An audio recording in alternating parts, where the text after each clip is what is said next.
छात्रों, digital class में आपका स्वागत है। आज हम कक्षा 10 सीबीएसई बोर्ड के हिंदी आ पाठ्यक्रम का अध्ययन करने जा रहे हैं। इसकी किताब क्षितिज भाग 2।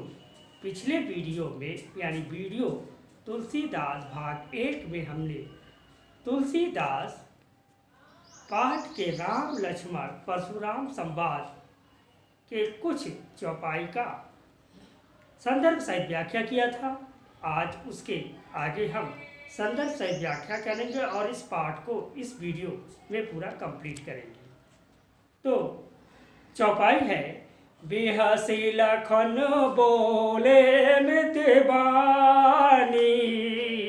आहो मुनि सुमहाभट मानी, पुनि पुनि मोहि देखाव कुठारू, चाहत उड़ावन फूक पारू।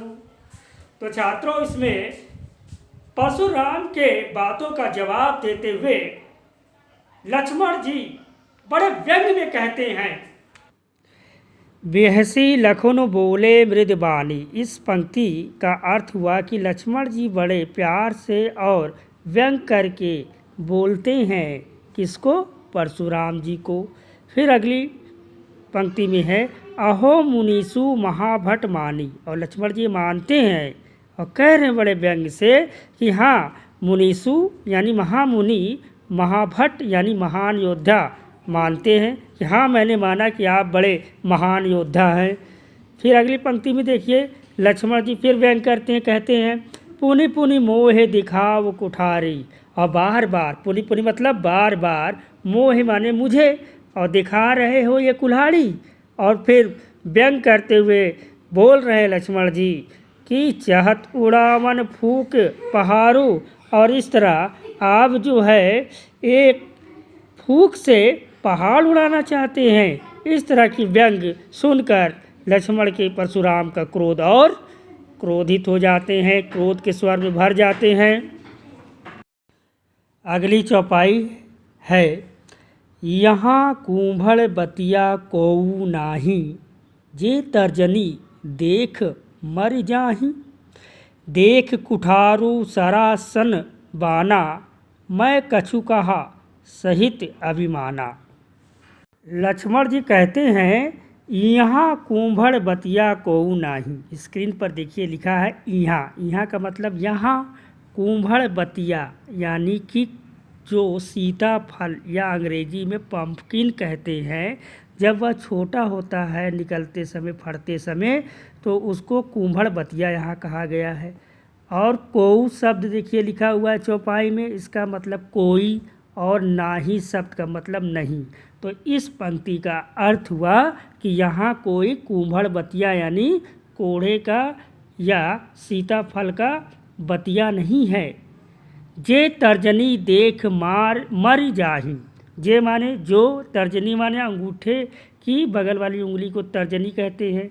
देख मर जाए यानी कि जिस तरह से बतिया को यानी कि उस कोहड़े का या पंपकिन का जो फल है उसको अगर हम लोग उंगली दिखा देते हैं तो वो फड़ता नहीं, ऐसा कहा जाता है, कहावत है। तो उसी को आधार लेकर लक्ष्मण जी बोल रहे हैं कि इस सभा में कोई कुंभड़ बतिया नहीं है जो आपके उंगली दिखाने से, बार बार केवल उंगली दिखाने से ही मर जाएगा।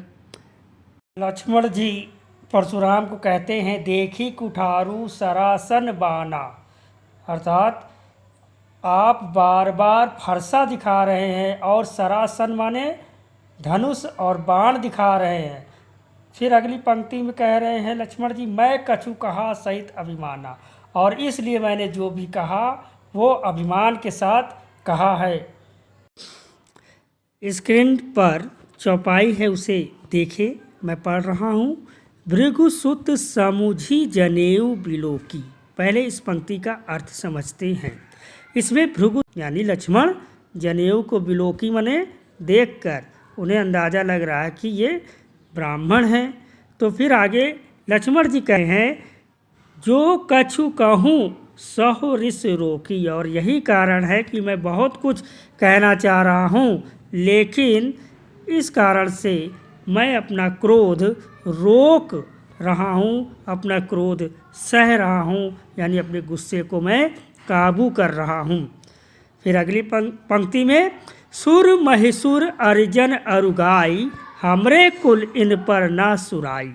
तो लक्ष्मण जी कह रहे हैं कि हमारे कुल यानी हमारे परिवार में, यानी जो सूर्यवंशी थे वह अपने कुल के बारे में बता रहे हैं, उनकी महिमा का गान कर रहे हैं। और लक्ष्मण जी कह रहे हैं कि हमारे कुल में सुर, सुर माने देवता, महिसुर यानी ब्राह्मण, हरिजन यानी भक्त, जो देवता का भक्त है, जो भगवान का भक्त है, और गाय, गाय माने गाय, और अरु माने इन पर जो है वीरता नहीं दिखाई जाती है, यानी हमारे कुल में सुर महिसुर हरिजन पर वीरता नहीं दिखाई जाती है, यानी देवता और ब्राह्मण और देव के भक्त और गाय पर हमारे कुल में वीरता नहीं दिखाई जाती है, इनसे युद्ध नहीं किया जाता, इसलिए वे अपने गुस्से को रोक रखे हैं।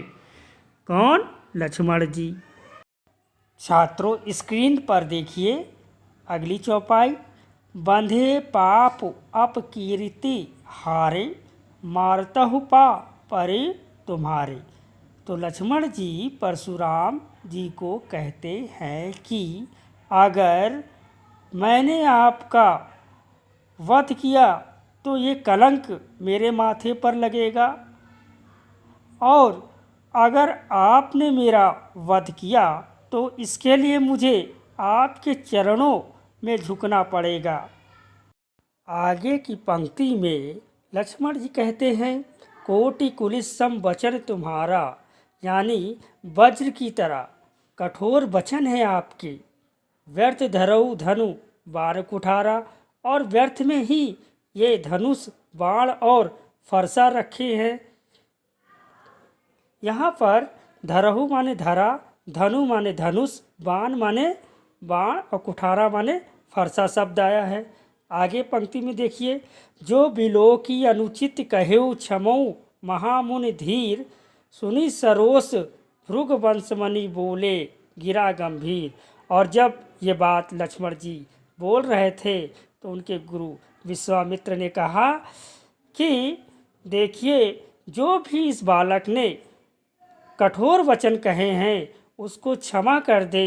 परशुराम जी विश्वामित्र की ये बातें सुनकर परशुराम जी बोलते हैं कि बड़े गंभीर होकर बोलते हैं, क्या? चौपाई स्क्रीन पर देखिए, कौशिक सुनहो मंद यहु बालकु, कुटिलु काल बस निज कुल घालकु। अर्थात कौशिक शब्द यहाँ प्रयोग हुआ है विश्वामित्र के लिए। तो परशुराम जी कहते हैं, हे विश्वामित्र सुनो, सुनो माने सुनो, मंद यहु बालक, ये बुद्धिहीन बालक है, कुटिलु काल बस निज कुल घालक, और ये जड़ बुद्धि काल बस यानी अपने काल को बुला रहा है, अपने कुल यानी परिवार का नाश कराने पर तुला हुआ है। फिर आगे कहते हैं, भानुवंश राकेश कलंकु, ये अपने भानुवंश यानी जो सूर्य वंश है उसके कलंक के रूप में है। तुलना किससे की गई? राकेश यानी चंद्रमा पे धब्बे जैसा है। ये परशुराम जी कह रहे हैं कि ये बालक यानी लक्ष्मण काल के वश में होकर बोल रहा है। फिर आगे की चौपाई में देखिए स्क्रीन पर लिखा है, काल कबलु होई छन माही, कहो पुकारी खोर मोहि नाही। तो परशुराम जी कहते हैं, मैं चाहूँ तो क्षण भर में इसका अंत कर सकता हूँ, फिर मुझे तो दोष मत देना। तुम हटकहु जो चाहू बारा, कही प्रताप बल रोष हमारा। फिर परशुराम समझाते हुए कहते हैं, अगर तुम इस बालक की सलामती चाहते हो या इस बालक का भला चाहते हो विश्वामित्र, तो इसे मेरे प्रताप यानी मेरे बल और मेरे क्रोध के बारे में बताकर इसे समझाओ, नहीं तो ये बालक मेरे हाथों से मारा जाएगा। परशुराम विश्वामित्र जी से समझाने के लिए कह रहे थे। तो उसके बाद अगली चौपाई में लखन यानी लक्ष्मण जी क्या कहते हैं, ध्यान से स्क्रीन पर देखिए। लखन कहो मुनि सूजसु तुम्हारा, तुम ही अक्षत को बरने पारा। अपने मुँह तुम आपानी करनी, बार अनेक भांति बहुवर्णी। तो इसका अर्थ है कि लखन कहो यानी लखन ने कहा परशुराम से, तुम ही अक्षत को बरने पारा। अपनी वीरता का बखान करते हुए आप थक नहीं रहे हैं। अपने मुँह तुम अपनी करनी यानी अपने मुँह अपनी करनी यानी बड़ाई करने में आप थक नहीं रहे हैं। बार अनेक भांति बहुवर्णी यानी बार बार आप अपनी बड़ाई किए जा रहे हैं। और इसके बाद अगली चौपाई में स्क्रीन पर दिए गए चौपाई को देखिए, लिखा है नहीं संतोषी तू पुनि कछु कहू, जन रिस रोक दुसह दुख सहू। तो लक्ष्मण जी आगे कहते हैं अगर आपको परशुराम जी से अगर आपको संतोष नहीं हुआ अभी तक यानी आपकी इच्छा नहीं भरी इतना अपनी बड़ाई करने पर, तो फिर से एक बार पुनि कछु कहूँ यानी फिर से अपनी बड़ाई कर लो। दूसरी पंक्ति पर देखिए, जनि रिस रोक दुसह दुख सहू। और इस तरह से व्यंग करते हुए लक्ष्मण कहते हैं कि अपने दुख को इस तरह से रोकिए नहीं, क्रोध न करिए, आप अपनी बात को कह दीजिए। फिर तीसरी पंक्ति में कह रहे हैं वीर व्रती तुम धीर अछोभा। वीर व्रती मतलब आप इतने वीर पुरुष हैं और आप में धीर और क्षमा बहुत है। तो इस तरह से अगली पंक्ति में कहते गारी देत न पाहु शोभा, और इस तरह अशब्द शब्द आपके मुंह से शोभा नहीं देता यानी अच्छा नहीं लगता है। इस दोहे में लक्ष्मण जी कहते हैं सुर समर करनी करही कहीं ना जानवहीं आपू, विद्यमान रन पाई रीपु कायर कतही प्रतापू।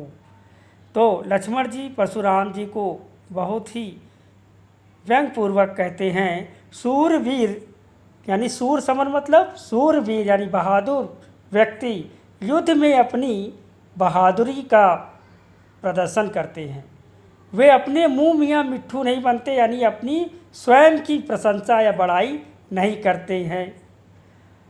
और विद्यमान रन पाए रूप कायर कतही प्रतापू, और दूसरी लाइन में कह रहे हैं देखिए आप स्क्रीन पे, तो कह रहे हैं विद्यमान रन पाए रीप कायर कतई प्रतापु। इसका अर्थ हुआ कि रणभूमि में रिपु माने शत्रु, रणभूमि में अपने शत्रु को सामने पाकर कायरों की तरह व्यर्थ की बात यानी फालतू की बात नहीं करते हैं, बल्कि युद्ध कर अपने वीरता यानी बहादुरी का परिचय देते हैं। इस दोहा में ये अर्थ निकल कर आ रहा है। इस तरह लक्ष्मण जी परशुराम पर बहुत बड़ा व्यंग कसते हैं यानी व्यंग करते हैं। लक्ष्मण जी फिर व्यंग के तीर चलाते हैं और अगली चौपाई में आप देखिए सामने स्क्रीन पर है तुम्हें तो कालू हाँक जनु बुलावा, बार बार मोहि लाग बुलावा। सुनत लखन के बचन कठोरा, परसु सुधारे धरौ कर घोरा। और यहाँ लक्ष्मण जी परशुराम जी को कहते हैं तुम तो कालू यानी आप तो मेरे लिए काल यानी मृत्यु को हाँक हाँक के बुला रहे हैं। बार बार मोहि लागे बुलावा का अर्थ है कि बार बार काल को बुला रहे हैं। सुनत लखन के वचन कठोरा, परसु सुधार धरेउ कर घोरा।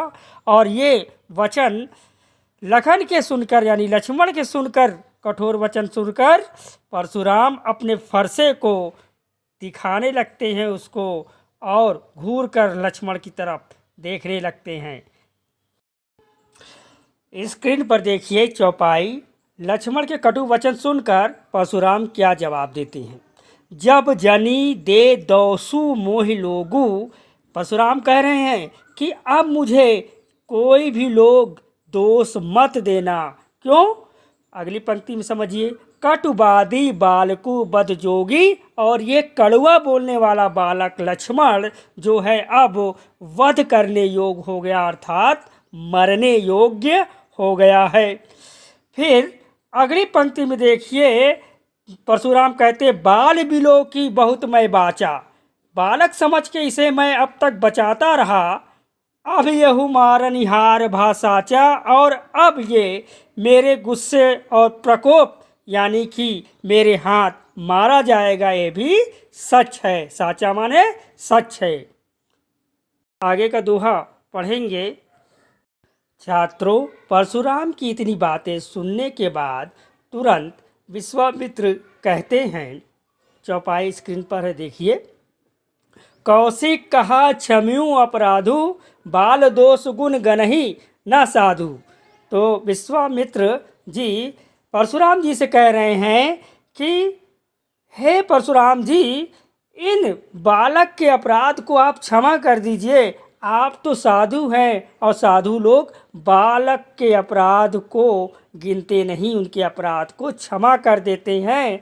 तब अगली पंक्ति में परशुराम जी कहते हैं, खर कुठार मैं अकरुण को ही, आगे अपराधी गुरु दो ही। और परशुराम कहते हैं विश्वामित्र से कि इनको बता दो कि मेरा स्वभाव कितना कठोर है। खर कुठार, मेरा स्वभाव कितना कठोर है और मैं कितना क्रोधी हूँ, और मेरे आगे ये मेरे गुरु का अपमान कर अपराधी बन रहे हैं, इन्हें समझा लीजिए। छात्रों, यहाँ पर परशुराम अपने गुरु के ऋण से मुक्त होने की बात करते हैं, क्योंकि उनके गुरु भगवान शिव शंकर हैं और उनका ही धनुष वहाँ टूट गया है, इसलिए वे क्रोधित हैं और उनको लग रहा है उनके गुरु का अपमान किया जा रहा है, इसलिए यहाँ पर ये बात कही है। अब हम आगे का दोहा पढ़ेंगे। यहाँ पर एक चीज़ स्पष्ट कर दें कि परशुराम अपने गुरु के ऋण से मुक्त होने की बात कह रहे हैं, तो यहाँ पर परशुराम जी के गुरु शिव शंकर हैं और उनके यानी उनका धनुष टूट गया है, और उनके धनुष टूट जाने पर लक्ष्मण जी एक तरह से अपमान कर रहे हैं, ऐसा परशुराम जी को लग रहा है। और वे इसी संदर्भ में बातें ये कहते हैं। आप इस चौपाई को स्क्रीन पर फिर से देख सकते हैं, सामने लिखा हुआ है, बात आपको समझ आ रही होगी। अब चलते हैं आगे, यानी अब दोहा पढ़ते हैं। स्क्रीन पर देखिए, गाधी सुनु का हृदय हसी मुनि, हरिहरे सूझ आयमय खाड़ ना, उखमय अजहू ना बूझ अबूझ। यानी जब परशुराम एकदम मारने वाली स्थिति पर आ जाते हैं और कहने लगते हैं, तब फिर गधी सुनो कहते हैं। गधी सुनो यहाँ पर विश्वामित्र के लिए प्रयोग हुआ है, यानी गाधी के पुत्र विश्वामित्र हैं। तो कहा विश्वामित्र अपने मन में कह रहे हैं हंसते हुए, यानी विश्वामित्र अपने मन में हंसकर कह रहे हैं, हरिहरे सूझ, यानी परशुराम को हर जगह हरा ही हरा सूझता है, अर्थात उन्हें हमेशा अपने पराक्रम पर हमेशा घमंड रहता है। वे नहीं जानते हैं कि जो ये दो भाई हैं राम और लक्ष्मण, ये कोई अयमय खाड़ ना उखमय, अर्थात उखमय मतलब ऊख यानी गन्ने से बने कोई खाड़ यानी गुड़ नहीं है जिसे ये उखाड़ फेंकेंगे, बल्कि फौलाद की तरह हैं। और ये बात परशुराम नहीं समझ रहे हैं कि ये साधारण क्षत्रिय नहीं है जिन्हें ये परास्त कर लेंगे, ये तो राम लक्ष्मण है। भाव यह आ रहा है कि ये अवतार है और परशुराम जी ये समझ नहीं पा रहे हैं, ऐसा विश्वामित्र अपने मन में सोच रहे हैं। छात्रों, आपके स्क्रीन पर ये चौपाई है और फिर लखन यानी लक्ष्मण जी कहते हैं, कहु लखन मुनि सील तुम्हारा, को नहीं जान विदित संसारा। इन दो पंक्तियों का अर्थ है कि लक्ष्मण जी परशुराम जी को व्यंग भरे शब्दों में कह रहे हैं कि आपके सील यानी अच्छाई के गुण को कौन नहीं जानता इस पूरे संसार में। फिर आगे कहते हैं लक्ष्मण जी परशुराम जी को, माता पितहे उरिन भय नीके, गुरिरनु रहा सोचू बड़ी जी के। और कह रहे हैं कि माता पिता के ऋण से आप तो मुक्त हो गए हैं, लेकिन गुरु का तो ऋण आप पर भारी पड़ा है। सो जनु हमरे माथे कड़ा, और ये हमारे ऊपर आपने डाल दिया, क्योंकि इसीलिए हमारा वध करना चाहते हैं। दिन चली गए ब्याज बढ़ बाड़ा, और गुरु का जो ऋण है उसका ब्याज भी बहुत बढ़ गया होगा। तो जाइए, अगली पंक्ति में कहते हैं, अब आनी व्यवहारिया बोली, कि अब जाइए किसी हिसाब किताब करने वालों को बुला लाइए। तुरंत देव मैं थैली खोली, और लक्ष्मण जी व्यंग में कह रहे हैं कि मैं तुरंत थैली खोलकर जो धन होगा वो ब्याज सहित चुकता कर दूंगा, यानी चुका दूंगा। इस तरह से लक्ष्मण व्यंग भरे बोली में जब बोलते हैं तो परशुराम का क्रोध 7वें आसमान में पहुंच जाता है। ये भाव आ रहा है इसमें। छात्रों, स्क्रीन पर चौपाई है, उसकी व्याख्या। सुनी कटु बचन कुठार सुधारा, हाय हाय सब सभा पुकारा। इससे पहले वाली चौपाई में स्थिति ये हो गई कि परशुराम बहुत क्रोधित हो गए थे। तो इस 2 लाइन में ये भाव आ रहा है कि जब ये बात लक्ष्मण के कटु वचन सुन लिया परशुराम ने, तो वे अपने कुठार यानी फरसे को उठाकर आक्रमण की मुद्रा में खड़े हो गए। तभी हाय हाय सब सभा पुकारा, और सभा में बैठे लोग जो है हाय हाय पुकारने लगे, डरने लगे। और फिर लक्ष्मण जी कहते हैं 3री पंक्ति में, देखिए, भृगु बर परशु देख बहु मोही, प्रिप विचारो बचो नृप दोही। और वो कहने लगे कि अपना फरसा दिखाकर मुझे डराने चले हो, मैं तो आपको ब्राह्मण समझ के आपसे युद्ध नहीं करना चाहता हूँ। और फिर लक्ष्मण बोलते हैं, मिले न कबहू सुबट रन गाड़े, यानी लगता है आपको कोई युद्ध में पराक्रमी नहीं मिला है और अपनी वीरता का बखान खुद कर रहे हो। द्विज देवता ग्रही के बाड़े, यानी अपनी वीरता का बखान खुद ही कर रहे हो। अनुचित कहे सब लोग पुकारे। इतना सुनने के बाद वहाँ बैठे लोग कहने लगे, अनुचित कही सब लोग पुकारे, अर्थात सभी लोग कहने लगे नहीं नहीं ये अनुचित है, सही नहीं है। और फिर लक्ष्मण को रघुपति सैनी लखनऊ ने मारे, यानी लक्ष्मण को रघुपति यानी राम आंखों के इशारे से चुप होने का संकेत देते हैं। छात्रों, इस पाठ्यक्रम का यह अंतिम दोहा है, और इसमें कह रहे हैं तुलसीदास जी, कैसे, लखन उतर आहुत सरिस, भृगु बर कोपु कृशानु, बढ़त देखि जल सम वचन बोले, रघुकुल भानु। यहाँ पर लक्ष्मण द्वारा जो कहे गए बात थी, वचन थी, वो उस आहुति के समान थी जो अग्नि को बढ़ाने में सहायक थी। अर्थात वे इस तरह की बातें बोल रहे थे जिस तरह हवन कुंड में अग्नि को प्रज्वलित कर देती है, उस तरह से परशुराम के क्रोध को भी प्रज्वलित कर देती थी, यानी बढ़ा देती थी। तो इसी बढ़त देख जल सम वचन बोले, रघुकुल भानु। और इस अग्नि को जलता देखकर श्री राम जी अपने स्वभाव के अनुकूल शीतल वचनों से उनकी क्रोध की अग्नि को शांत किया। और फिर सभा में श्री राम को परशुराम जी ने पहचान लिया कि ये भगवान के अवतार हैं, और फिर परशुराम ने वहाँ से शांत होकर विदा लिए। छात्रों, इस पाठ का संदर्भ सहित व्याख्या आपके सामने मैंने प्रस्तुत किया है इस क्लास के माध्यम से। अगर आपको किसी भी तरह की कोई समस्या हो तो कमेंट बॉक्स में आप कमेंट करके पूछ सकते हैं, और इस चैनल को सब्सक्राइब करें, लाइक करना ना भूलें, और अगला नेक्स्ट वीडियो ज़रूर देखें और अपना पाठ्यक्रम इस लॉकडाउन में सही समय पर कंप्लीट कर लें, यही मेरी आशा है आपसे।